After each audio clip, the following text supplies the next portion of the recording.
दोस्तों डेजर्ट रोज एजुकेशन के online platform पर आपका स्वागत है। देखिए आज अपन स्टार्ट करेंगे आमेर का इतिहास। इससे पहले पिछली क्लास में बात की थी अपन कोटा के चौहान वंश की हाड़ा सागा की और झालावाड़ में झाला वंश की। ठीक है, कोटा में चौहान वंश की हाड़ा सागा का शासन था और झालावाड़ में झाला वंश का शासन था। झालावाड़ में जो झाला वंश की स्थापना जालिम सिंह झाला के पोता था एक मदन सिंह झाला, तो मदन सिंह झाला ने की थी। जो जालिम सिंह झाला के बेटे माधो सिंह झाला का बेटा था मदन सिंह झाला। ठीक है, तो मदन सिंह झाला ने झाला वंश की स्थापना की थी झालावाड़ में। ठीक है, 1837 में स्थापना की थी, जो कोटा से अलग होकर। जालिम सिंह झाला कोटा का दीवान था, तो उसके बाद में आगे चलकर जो माधो सिंह झाला के बेटे मदन सिंह झाला ने झालावाड़ में 1837 में कोटा से अलग होकर झाला वंश की स्थापना की थी। जो झालरा पाटन को अपनी राजधानी बनाया था।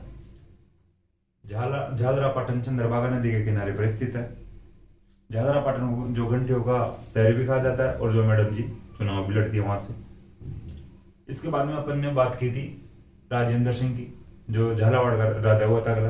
राजेंद्र सिंह झालावाड़ में एक काष्ठ प्रासाद का निर्माण करवाता है, जिसे लकड़ी का महल भी कहते हैं।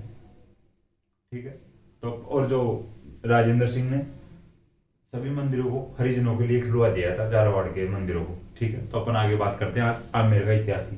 देखिए आमेर का में जो कछवाहा वंश का जो शासन रहा था,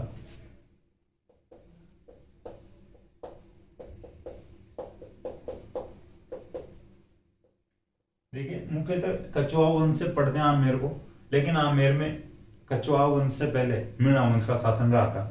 ठीक है, कछवाहों ने आमेर के जो मीणाओं को हराकर फिर यहाँ पर कछवाहा वंश की स्थापना की थी।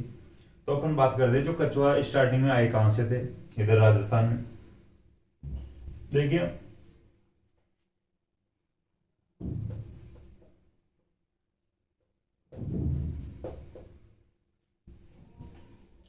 इससे पहले मीणा वंश का शासन था।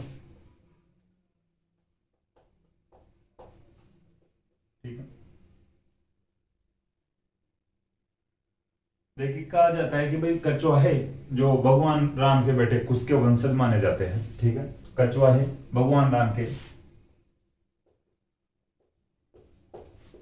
बेटे कुश के वंशज माने जाते हैं।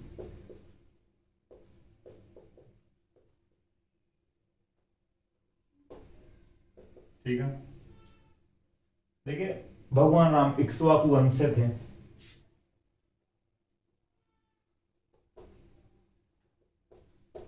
भगवान राम थे जो इक्ष्वाकु वंश से थे।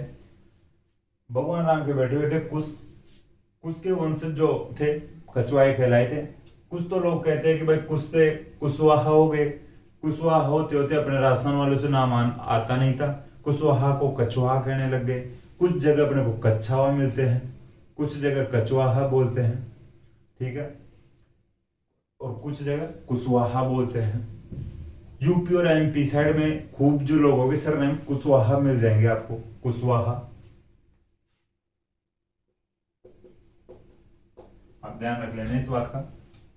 भगवान राम खुद तो थे इक्ष्वाकु वंश से, और जो राम के बेटे कुश के वंशज थे जो आगे चल गए कछवाहे कहलाए थे, कछवाहा वंश कहलाए थे इनका, जो आगे जो वंश बढ़ा था। जो देखिए कछवाहों को रघुवंश तिलक भी कहते हैं।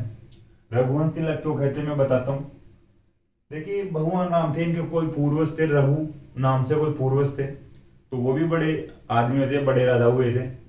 तो उनके अकॉर्डिंग ये जो कछवाहा राजा थे वो अपने आप को रघुवंश से भी संबंधित मानते थे, तो इनको रघुवंश तिलक भी कहा जाने लगा।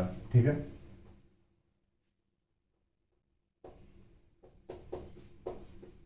भाई अपने आप को रघु के वंशज भी मानते हैं और कुश के वंशज भी मानते हैं। इस प्रकार एक कुछ इतिहासकारों का मानना है कि इनकी जो उत्पत्ति कुरुम से हुई है। तो इस प्रकार की कुछ बातें बताते हैं, लेकिन अपने को मानना है कछवाहा वंश और रघुवंश। ठीक है, अब बात करते हैं इनके जो पहले जो बड़े राजा हुए थे उनकी। देखिए इनके एक बड़े राजा हुए थे दुल्हराई, जो पहला जो राजा था जो दुल्हराई था। ठीक है,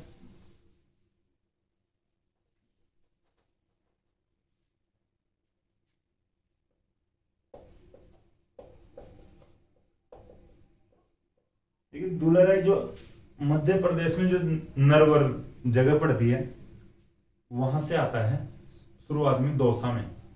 देखिए दुलहराई का जो नाम मैं बताऊं, आप इनका वास्तविक नाम बताते हैं तेजकरण।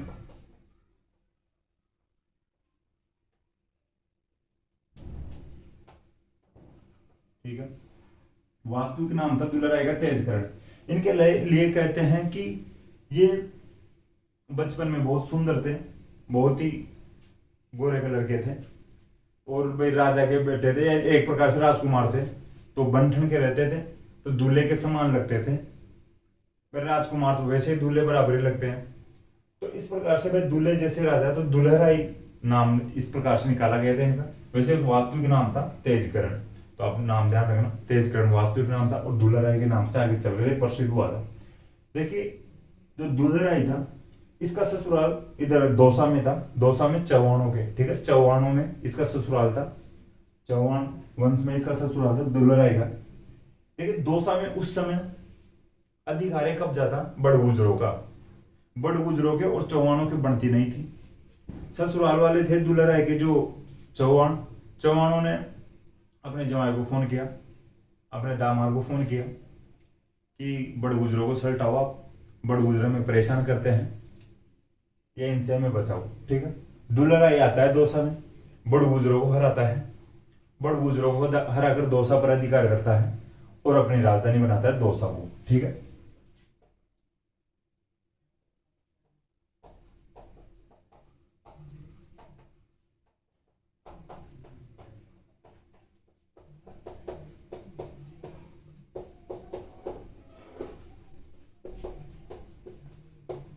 आप नोट कर लेना सही से।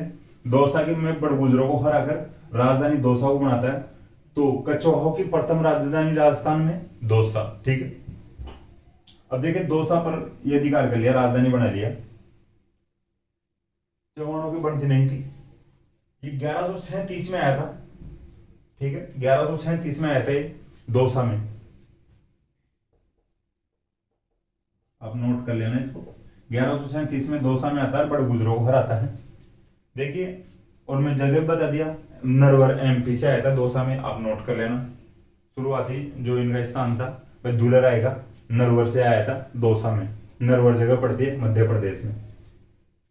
पहली राजधानी इनकी दौसा हो गई। अब देखिए रामगढ़ में भी ये मीणाओं को हराता है, रामगढ़ में भी मीणाओं को अधिकार था, रामगढ़ में मीणाओं को हराता है।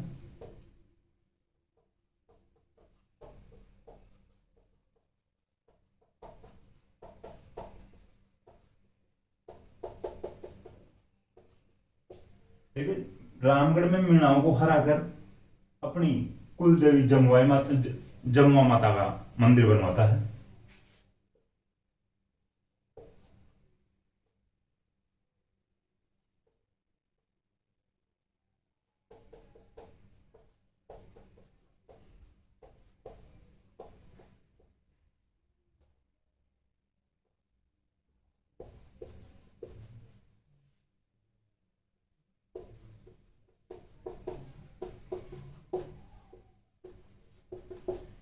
देखिए पहले जो रामगढ़ जो रियासत थी एक प्रकार से भाई आमेर के अंडर में आती थी, वहां पर भी मीणा राजाओं का अधिकार था। उसका पहले नाम था रामगढ़। दुलहराई अपनी कुल देवी का मंदिर बनवाता है रामगढ़ में मीणाओं को हराकर। कुल देवी का नाम था जमुआ माता। देखिए जमुआ माता के नाम से ही वर्तमान में रामगढ़ को जमुआ रामगढ़ के नाम से जाना जाता है। ठीक है, जमुआ रामगढ़। देखिए रामगढ़ यहाँ से जयपुर से लगभग 30 किलोमीटर के आसपास पड़ता है। वहां पर रामगढ़ बांध, बाणगंगा नदी पर बना हुआ है रामगढ़ बांध। बाणगंगा नदी का उद्गम उधर वैराट की पहाड़ियों से होता है, विराटनगर से, जिसे अर्जुन की गंगा भी कहते हैं। आगे चलकर भरतपुर तक जाती है जो बाणगंगा नदी। बाणगंगा नदी के किनारे पर ही बांध के जो 200-300 मीटर आगे चलते हैं, वहां पर रोड के किनारे पर जमुआ माता के मंदिर है। ठीक है, कछवाहा वंश की कुल देवी है। जो अपनी पूर्व राष्ट्रपति रही है श्रीमती प्रतिभा देवी सिंह पाटिल, वो भी कछवाहा वंश से ही संबंधित है। एक बार आई थी वो कुछ दिनों पहले, कम 5-6 साल पहले आई थी शायद, वो राष्ट्रपति थे उस टाइम आई थी। सड़क मार्ग से आई थी, रातों रात उसके लिए सड़क तैयार हो गई थी मनोहरपुर हाईवे से, जो रायसर से एक गांव, जो रायसर एक गांव पड़ता है उस जमुआ रामगढ़ में, उस साइड से जो सड़क मार्ग से आई थी वो, दिल्ली से। तो कल जो जमुआ माता है श्रीमती राष्ट्रपति प्रतिभा देवी सिंह पाटिल के वंश की कुल देवी है, ठीक है, ये थोड़ा ध्यान रख लेना आप। अब आगे बात करते हैं कि इन्होंने दूसरी राजधानी बनाई जमुआ रामगढ़ को, और तीसरी राजधानी बनाई थी आमेर को, ठीक है। देखिए कहा जाता है कि भाई जम्मू में भी कछवाहा वंश था, ठीक है। यहीं जयपुर से ही कोई बंदा वहां पे गया था कछवाहा वंश का जम्मू में, और वहां पर भी जमुआ माता का मंदिर का निर्माण करवाया था। तो इस प्रकार से जम्मू का नाम भी जमुआ माता के नाम पर ही पड़ा है। तो ठीक है, आप थोड़ा ध्यान रख लेना।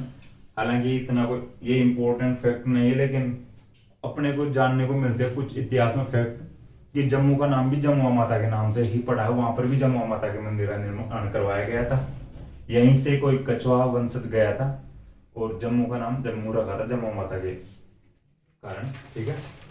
अब आगे बात करते हैं जो नेक्स्ट जो राजा हुए इनके, उनकी बात करते हैं आगे धीरे धीरे और पढ़ते हैं। देखिए दुलेराय के बाद जो अगला राजा हुआ था काकिल देव हुआ था।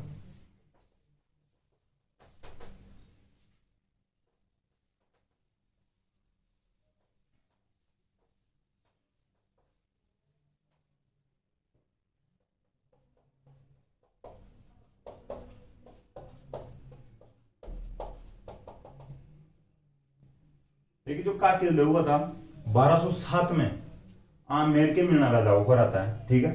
मीणा राजा को 1207 में हराता है।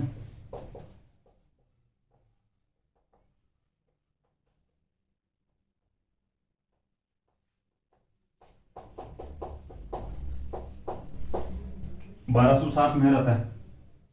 पहली राजधानी दौसा, दूसरी राजधानी जमुआ रामगढ़, तीसरी राजधानी आमेर, ठीक है। राजधानी आमेर को बनाता है,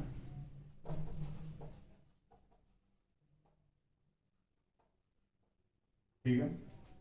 देखिए काकिल देव ने आमेर में एक अंबिकेश्वर महादेव मंदिर का निर्माण करवाया था, या शिव जी का मंदिर का निर्माण करवाया था।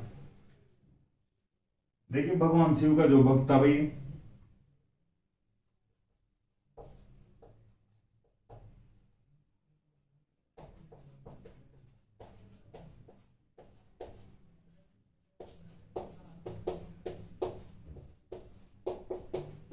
ठीक है, शिव मंदिर था, ये अंबिकेश्वर महादेव मंदिर है जो।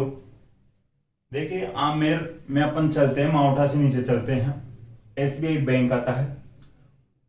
अपन इधर से चलेंगे टोंक फाटक साइड से या बड़ी चौपड़ साइड से चलेंगे, तो लेफ्ट अपने को घूमना पड़ेगा, और कम से कम 300 या 400 मीटर अंदर जाकर अंबिकेश्वर महादेव मंदिर है। नीचे समतल धरातल पे ही है, पहाड़ी पर नहीं है, ठीक है। अंबिकेश्वर महादेव मंदिर, ठीक है। तो ये काकिल देव ने बनाया था, आप ध्यान रख लेना। देखिए आमेर का कहा जाता है कि आमेर का पुराना नाम भी अंबिकापुर था। इस प्रकार अंबिकापुर आमेर का नाम था, तो महादेव मंदिर का नाम अंबिकेश्वर महादेव मंदिर रखा गया था। तो आप नोट कर लेना इस बात को भी, यह ध्यान रख लेना आप। अब इसके बाद में जो अगला राजा बना था बहरमल राजा बना था, ठीक है। बहरमल राजा बनता है अगला।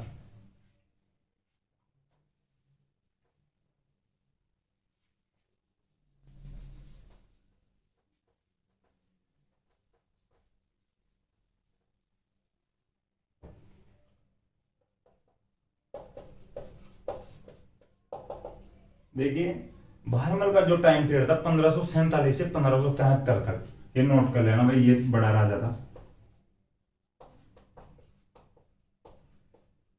ठीक है। 1547 से 1573 तक इसका टाइम पीरियड था बहरमल का। देखिए 1562 में बहरमल अकबर की अधीनता स्वीकार कर लेता है। राजस्थान का प्रथम राजा था बहरमल, जिसने मुगलों की अधीनता स्वीकार की थी। किस प्रकार अधीनता स्वीकार की थी मैं आपको बताता हूं। 1562 में अधीनता स्वीकार कर लेता है।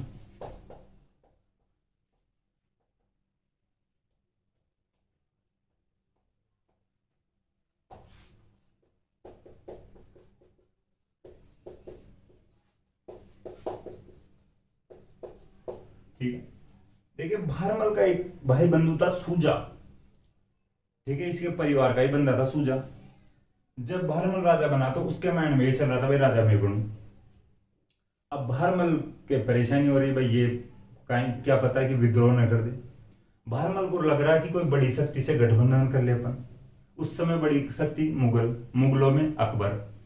बहरमल अकबर से बात किस प्रकार करे, डायरेक्ट कोई बड़ी शक्ति छोटी शक्तियों से बात भी तो करने के लिए इच्छुक हो, तो उधर अकबर से बात करने के लिए भी कोई बीच वाला या मीडिएटर का साथ लेना पड़े। देखिए जो बहरमल का एक अच्छा दोस्त था, ठीक है, मजनू खान।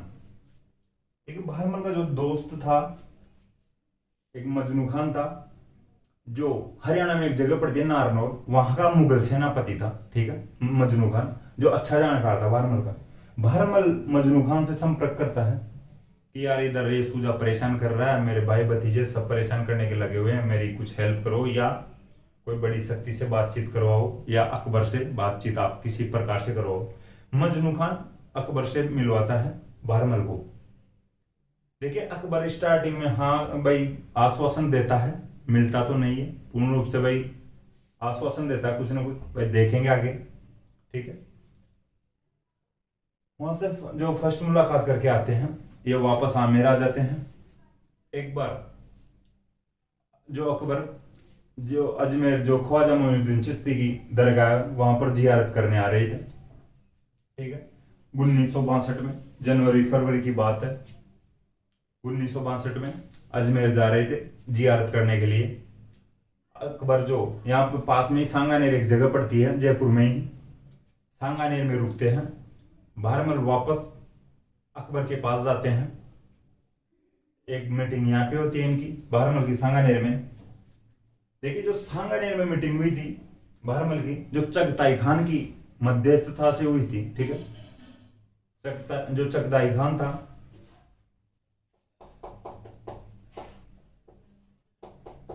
चगताई खान बहरमल को सांगानेर में अकबर से मिलाता है। सेकंड मीटिंग हुई थी बहरमल की। बहरमल कहता है कि भाई आप एक बार आमेर आकर जाओ, आप हमारे मेहमान हो, मेहमानवाजी करने का हमें अधिकार है, आपके मेहमानवाजी करने का। अकबर उस समय तो मना करता है कि भाई मैं पहले अजमेर जाके आता हूँ, जियारत करके आता हूँ, फिर वापस आते टाइम आपसे जरूर यहाँ पे जरूर आकर जाऊंगा। अजमेर जाता है अकबर, बहरमल को पता लगता है अजमेर से वापस आ रहे हैं अकबर। सांबर एक जगह पड़ती है जयपुर में ही, जो सांबर खारे पानी की झील है सांबर, वहीं पे बहरमल खुद स्वागत करने के लिए जाता है अकबर का। वहां पर मुलाकात करता है या बातचीत करता है, और अपनी एक बेटी थी हरकाबाई, इसको भी साथ लेकर जाता है। वहां पर अपनी बेटी हरकाबाई की शादी अकबर से करता है, ठीक है।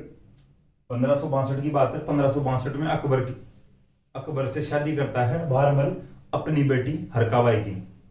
फिल्म में दिखाया गया जोधा अकबर, वो एक अलग बात है। जोधा नाम की बहरमल के या आमेर में कोई बेटी ही नहीं थी या लड़की थी नहीं, पुत्री थी नहीं, जोधाबाई नाम थी।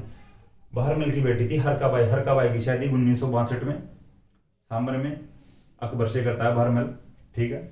और फिर अकबर के अधीनता स्वीकार कर लेता है या मुगलों के अधीनता स्वीकार कर लेता है। इस प्रकार बहरमल राजस्थान का प्रथम राजा था जिसने मुगलों या अकबर की अधीनता स्वीकार की थी।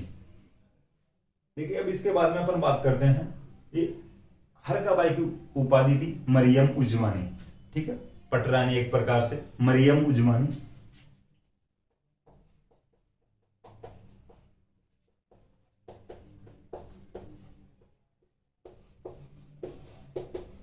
आप लिख लेना, हरकाबाई की उपाधि थी मरियम उजमानी। हरकाबाई बहरमल की बेटी थी। हरकाबाई की शादी की हुई थी अकबर से सांबर में। जगह भी आप ध्यान रखना, सांबर क्वेश्चन बनता है। हरकाबाई की आमेर की हरकाबाई की बेटी अकबर से किस स्थान पर की गई थी, तो जयपुर में ही पड़ती है सांबर जगह। वैसे सांबर झील अलग अलग डिस्ट्रिक्ट में विस्तृत है, लेकिन सांबर जगह जयपुर में है। देखिए जो मरियम उजमानी की उपाधि दी गई थी हरकाबाई को, ये अकबर द्वारा दी गई थी, ठीक है। देखिए हरकाबाई और अकबर से एक बेटा होता है जहांगीर, ठीक है। हरकाबाई और अकबर से बेटा होता है जहांगीर, जो सलीम के नाम से भी जाना जाता था, ठीक है। हरकाबाई और अकबर से जो बेटा होता है जहांगीर, जो सलीम के नाम से भी जाना जाता था। देखिए जहांगीर की बेटी थी जोधाबाई, जो जोधपुर की थी वो, ठीक है, मोटा राजा उदय सिंह की। तो आप इस बात को थोड़ा ध्यान रख लेना। जोधपुर की थी जोधाबाई, जो मोटा राजा उदय सिंह की बेटी थी और जहांगीर की पत्नी थी, न कि अकबर की। ठीक है, अकबर की जयपुर वाली हरकाबाई थी। अब आगे बात करते हैं इनसे जो राजा आगे हुए थे, जो भगवंत दास राजा हुए थे अगले।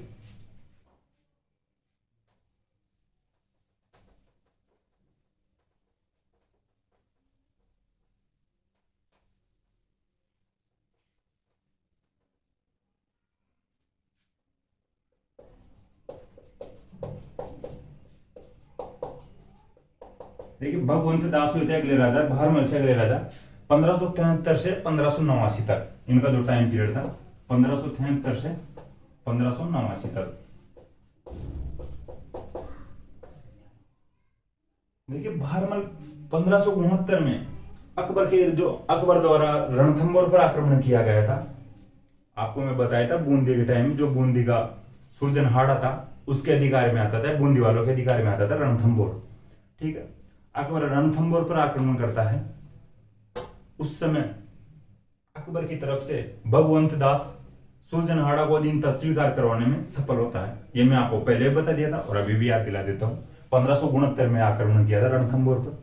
देखिए, 1573 में भगवंत दास अकबर की तरफ से महाराणा प्रताप को मनाने के लिए भी जाते हैं, लेकिन महाराणा प्रताप नहीं मानते हैं। सुरजनहाड़ा को तो अधीनता स्वीकार करने में सफल होते हैं भगवंत दास, महाराणा प्रताप को 1573 में अधीनता स्वीकार करने में सफल नहीं होते हैं। ठीक है, भगवंत दास की दो बातें जान लेना, आप वैसे याद कर लेना, पिछली क्लासेज में अपन इनकी चर्चा कर लिया विस्तार से। देखिए, गुजरात में एक जगह पड़ती है सरनाल। ठीक है, सरनाल गुजरात में जगह पड़ती है। अकबर की तरफ से मिर्जा विद्रोह को दबाने के लिए भी भगवंत दास को भेजा गया था।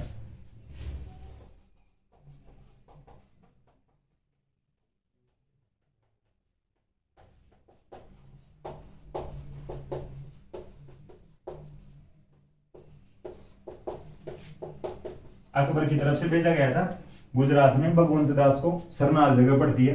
मिर्जा देखिए अकबर के भाई बंधु ही थे। देखिए, बाबर के बाद में वाले जो बादशाह हुए थे उन्होंने बाबर भाई वो बादशाह लगाने लग गए थे। उनसे पहले जो शासक हुए थे मुगल शासक, वो मिर्जा लगाते थे अपने उपाधि। ठीक है, ये नाम के आगे मिर्जा लगाते थे। तो ये अकबर के ही भाई बंधु थे मिर्जा तो जो थे। तो गुजरात में इनके भाई बंधु थे अकबर के। इन्होंने विद्रोह कर दिया अकबर के खिलाफ। भगवंत दास को अकबर भेजता है गुजरात या सरनाल में, और उस विद्रोह को भगवंत दास ने दबा दिया था। देखो, उस विद्रोह को दबाने के बाद में या उस विद्रोह को दबाने के उपलक्ष्य में अकबर ने भगवंत दास को नगाड़ा और झंडा देकर सम्मानित किया गया था। अब नगाड़ा और झंडा की जो रस्म थी मैं आपको बताता हूं। देखिए,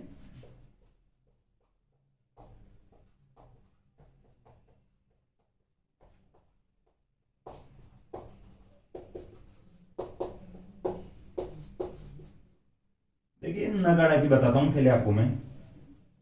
नगाड़ा का मतलब है कि भाई जब भगवंत दास जीत कर आता है, गुजरात के विद्रोह को दबा कर आता है, तो उसके एक तो स्वागत में नगाड़े बजवाए गए थे। भाई भगवंत दास जीत कर आ रहा है, नगाड़े बजाओ, पार्टी वार्टी करो।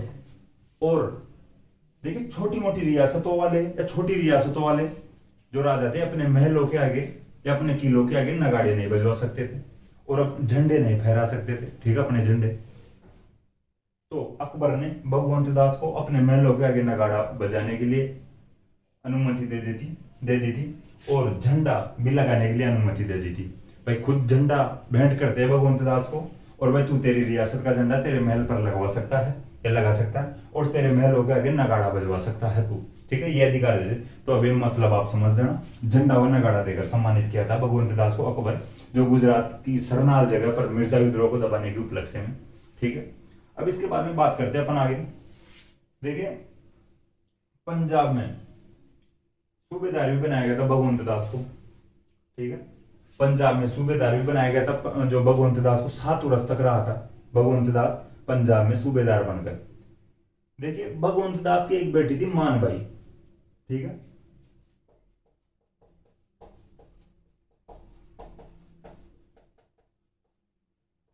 भगवंत दास की बेटी थी मानबाई। देखिए, मानबाई की शादी जहांगीर से कर दी गई थी। भगवंत दास अपनी बेटी मानबाई की शादी जहांगीर से करता है।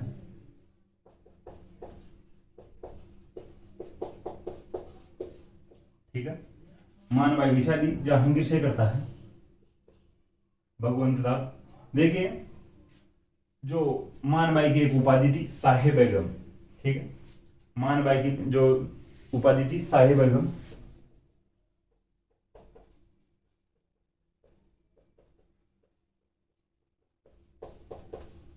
आप नोट कर लेना। मान बाई की उपाधि साहिब बेगम थी। देखिए मान बाई और जहांगीर से एक बेटा उत्पन्न होता है, ठीक है। मान भाई और जो जहांगीर से एक बेटा होता है खुसरो, ठीक है। खुसरो एक बार जहांगीर के खिलाफ विद्रोह कर देता है और खुसरो के आंखें निकलवा लेता है जहांगीर,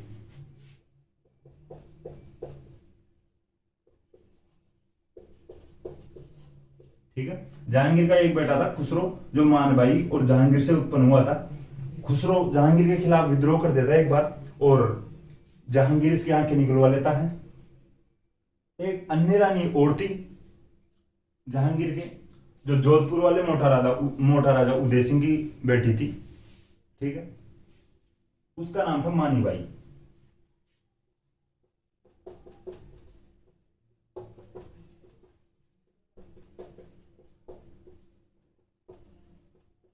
देखिए ये जोधपुर की थी इसलिए इसे जोधाबाई भी कहा जाता था। मैं जोधपुर पढ़ा रहा था उस समय आपको बता दिया था। इसके जो बेटा हुआ था इन दोनों के, जहांगीर और मानीबाई के, ये तो जो शाहजहां के नाम से हुआ था, शाहजहां से के नाम से आगे चलकर बादशाह बनता है। इसको खुर्रम भी कहते थे, खुर्रम नाम था इसका पहले, पर बाद में बादशाह के बाद में शाहजहां बन गए थे। शाहजहां बन क्या गया था भाई, शाहजहां के नाम से बादशाह बना था ये। इसका पहले नाम था खुर्रम। मानीबाई और जहांगीर, मानीबाई जोधपुर वाली थी और जहांगीर, इन दोनों से बेटा उत्पन्न हुआ था खुर्रम जो शाहजहां के नाम से बादशाह बनता है। इधर मानीबाई और जहांगीर, जो सॉरी मानीबाई नहीं, ये मानबाई थी, ये आमेर की थी। मानबाई और जहांगीर से जो बेटा उत्पन्न होता है खुसरो था। खुसरो जहांगीर के खिलाफ विद्रोह कर देता है, इसके आंखें निकलवा देता है जहांगीर, और उधर वाला जो शाहजहां के नाम से बादशाह बनता है, ठीक है। अब आगे बात करते हैं। देखिए मोटा राजा उदय सिंह की बेटी थी ये जोधपुर वाली जो मानीबाई थी। देखिए जो ये आमेर वाली मानबाई थी, इसके ऊपर बात करते हैं आगे।